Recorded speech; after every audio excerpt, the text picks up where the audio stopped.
Sa araw nga pala nito mga tropa ay napakarami po nating gagawin. Inumpisahan ko na nga pala ang paggagawa ng kulungan ng kambing ko na kukulungan po ni Black Shadow.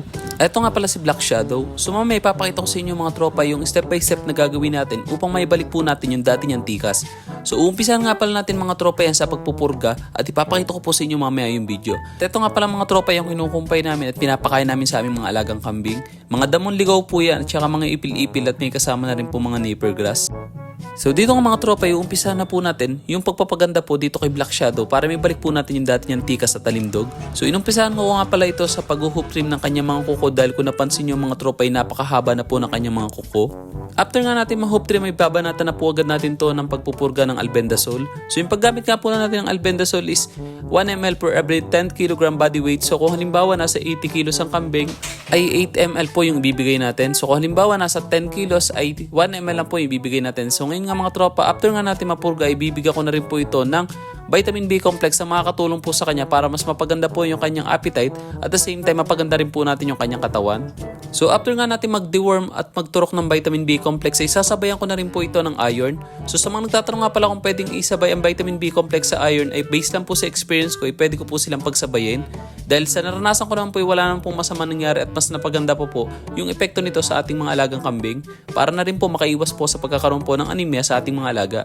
Makalipas nga mga tropa ang ilang oras ay pinaliguan ko na po ito si Black Shadow na sa ganun po ay mas mapaganda po yung pakaramdam niya at mas mapresko po siya.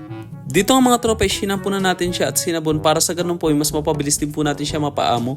At the same time mga tropa ay mas mapaganda po natin at manumbalik po yung ganda ng kanyang mga balahibo. And after nga natin mga tropa mapaliguan ay inalpasan ko na po si Black Shadow na sa ganun po ay matuyo siya at makapagpaaraw at makakain na rin po ng kanyang umagahan dahil pinurga nga po natin siya and after po natin mapurga hindi po natin siya pinakain sa loob po ng 2 oras.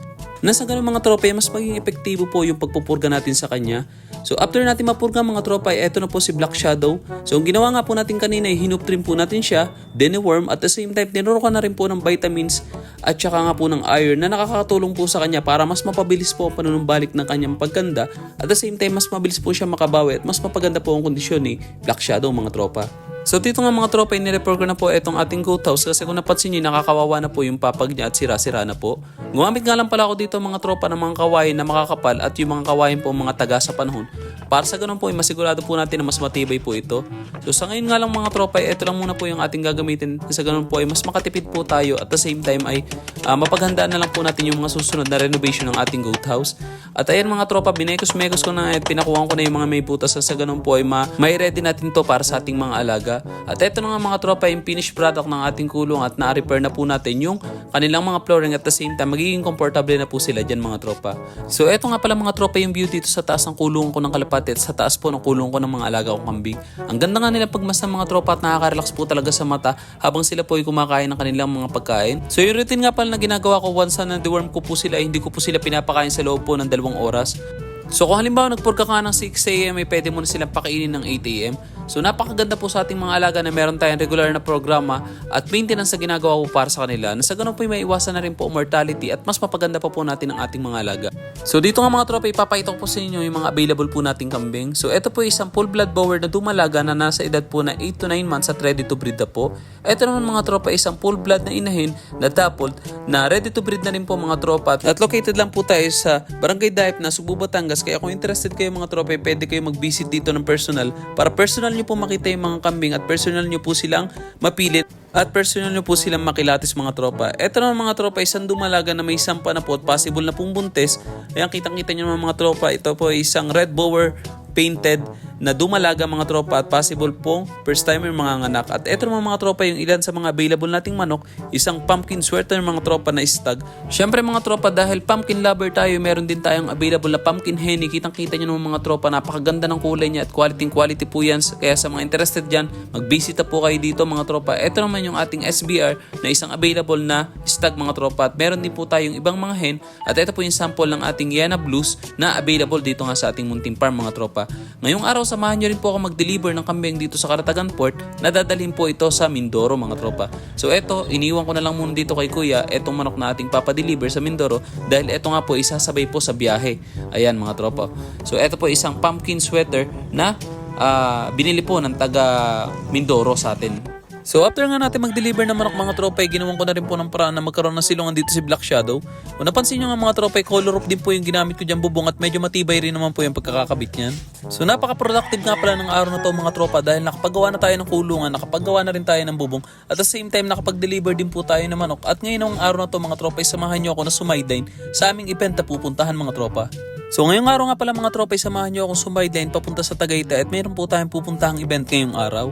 So eto nga pala mga tropa, dahil kung bakit nag-resign na ako sa aking trabaho. Dito kasi mga tropa ay malayo tayong hawak natin ng oras natin at the same time nakakatutok po tayo sa ating maliit na negosyo. After nga natin mga tropa na mailagay yung mga gamit at maipakita ng maayos ay babiyahin na po tayo papunta Tagaytay. At magandang balita nga pala mga tropa dahil bukas na nga po pala itong flyover dito sa Tagaytay na makakatulong nga po pala sa atin upang mas mapabilis po ang ating pagbiyahe papunta po sa event place. So eto nga pala mga tropa, ang itsura po ng flyover dito sa Tagaytay. Medyo maganda nga po pala siyang tingnan at medyo disente na pong tingnan nung napinturahan po at na-finish na po yung itsura. Malaking bagay nga pala to mga tropa sa mga kagaya naming lagi pong bumabiyahe dito sa Tagaytay kasi nalilesen po kasi yung traffic at the same time mas mabilis po tayo nakakarating sa ating pupuntahan. Makalipas nga mga tropa ang ilang oras ay nandito na po tayo sa ating pupuntahan. Morning po kaya. May wedding po kami. Yes po kayo. Wait lang po ma'am. Makeup artist po. Saan po kaya yung makeup na kayo? Ano lang po ma'am? Makeup. Tanong na lang po. Ay, dito sa gitna. Diretso na po kami. Diretso po ma'am. Pwede nyo kayo doon sa may entry. Parking nyo na lang. Ay po, thank you.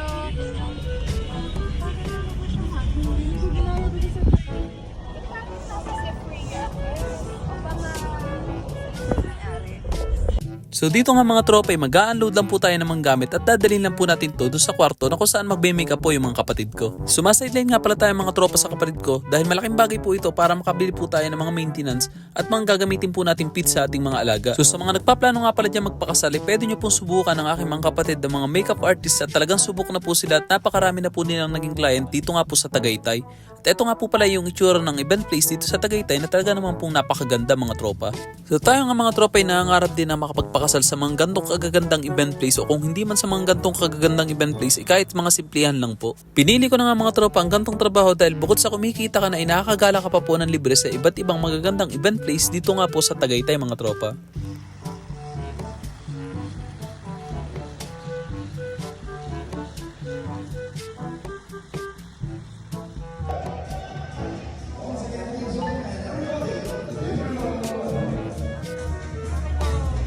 So eto nga pala mga tropa yung mga available natin. Etong aking micro exotic bully na male ay isang proven na po na choco na talaga pong quality naman po yan at abot kayang halaga lang po.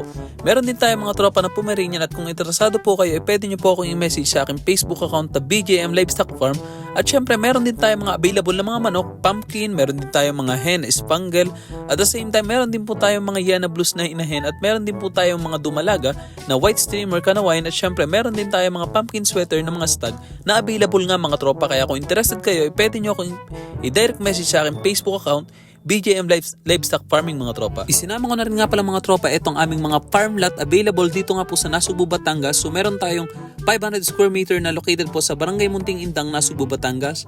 Meron din tayong mga tropa na available na 16,781 square meter na located po sa Barangay Utod, Nasugbu, Batangas. At syempre meron din tayong available na 1,500 square meter na located po sa Barangay Maugat, Nasugbu, Batangas. So eto lahat mga tropa ay pwede tayo mag-alaga ng mga manok pa pong livestock na gusto po nating alagaan. At the same time mga tropa, ito ay isang magandang investment dahil alam naman natin na yung mga lupa ay yearly tumataas po yung value niyan. At the same time pwede po natin itong gawing rest house, pwede pong gawin nating farming business, pwede tayo maglagay ng mga hayop.